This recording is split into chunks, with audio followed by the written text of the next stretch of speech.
Losing weight with PCOS, low carb may help insulin. Losing weight with PCOS, low carb may help insulin response. PCOS is a condition that has a strong impact on a woman's fertility, and affects between 5% to 10% of women of childbearing age. Because a woman's body doesn't produce enough eggs when she suffers from PCOS, it can cause infertility and contribute to difficulties in falling pregnant.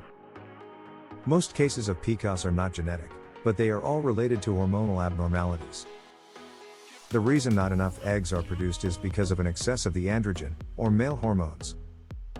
Both men and women have androgen hormones, but men have them in much greater quantities. This hormonal imbalance means that the cysts that are a normal part of producing eggs do not grow. So a woman with PCOS has a lot of small cysts on her ovaries that do not mature to release their eggs. Normally, once this process happened, the cysts would go. Another consequence of the higher levels of androgen hormones is the increased risk of obesity, heart disease, diabetes, as well as a likelihood of having more facial hair. Interestingly, low-carb diets such as the zone diet may help overweight women with PCOS. A recent study of 11 non-diabetic, overweight women with PCOS who had an average age of 33 was conducted. The study compared a standard diet with 56% carbohydrates and 16% protein, with a lower carb diet of 43% carbohydrate and 15% protein. The fat component of the lower carb diet was a lot higher than the standard diet, by 14%. This is higher than it would be in the zone diet. The fat content of the low carb diet was almost evenly split between polyunsaturated fatty acids and monounsaturated fatty acids. The fat content of the standard diet was almost evenly split between the two types of fatty acids, but was slightly higher, by 3%, in the monounsaturated variety.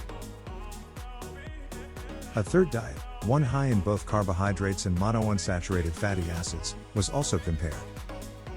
The study participants only followed each diet for 16 days. They had a 3-week break between each diet, and tried all three. Because production of the androgen hormones are influenced by the presence of insulin, the researchers were interested in finding out whether a low-carb diet could reduce the amount of insulin circulating in the body. They believe this would have an indirectly positive effect on PCOS.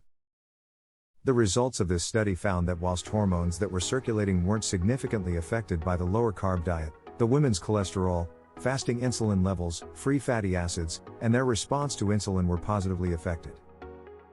The fact that their response to insulin improved is an indicator of the possible benefit of a low-carb diet to PCOS sufferers. And because the women only followed the diet for 16 days, this may be why their levels of circulating insulin were not more prominently affected. The authors of the study state that, because elevated insulin is thought to contribute to the endocrine abnormalities in PCOS, a reduction in insulin would be expected to ultimately result in an improved endocrine profile. They go on to say that these improvements indicate that using a low-carb type diet, with a lower calorie intake, would probably benefit overweight women who suffer from PCOS. Not all low-carb diets are created equal, however. The Atkins diet has been associated with an increased risk of heart problems for some, as well as being implicated in the hospitalization of others. A 40-year-old woman was hospitalized with very high levels of acids in her blood as a result of following the Atkins diet strictly for about a month. The release of acids in the blood, called ketosis, is an indicator of the success of the Atkins diet, and is actually a result of the process of starving the body of certain nutrients beyond a threshold level. The nutrient being, of course, carbohydrates. Carbohydrates are a source of energy for the body, the only source used by the brain. But when the body is deprived of carbohydrates after the threshold level, it will use alternate methods of metabolizing energy.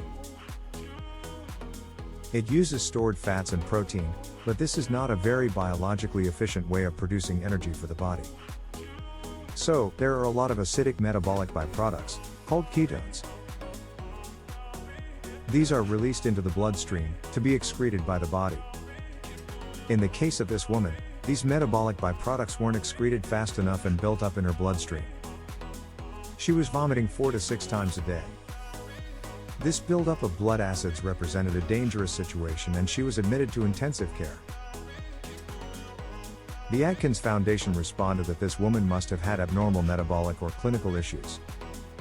But given that this woman, who was obese, is in a category at which the Atkins diet is marketed, there is a real cause for concern here. With obesity, there is a greater likelihood for both general medical problems and metabolic problems. If an obese person did not have metabolic problems of one form or another, they would not be obese. Perhaps there were circumstances that were particular to this woman here, but until those potential dangers are understood more fully, this is a significant issue.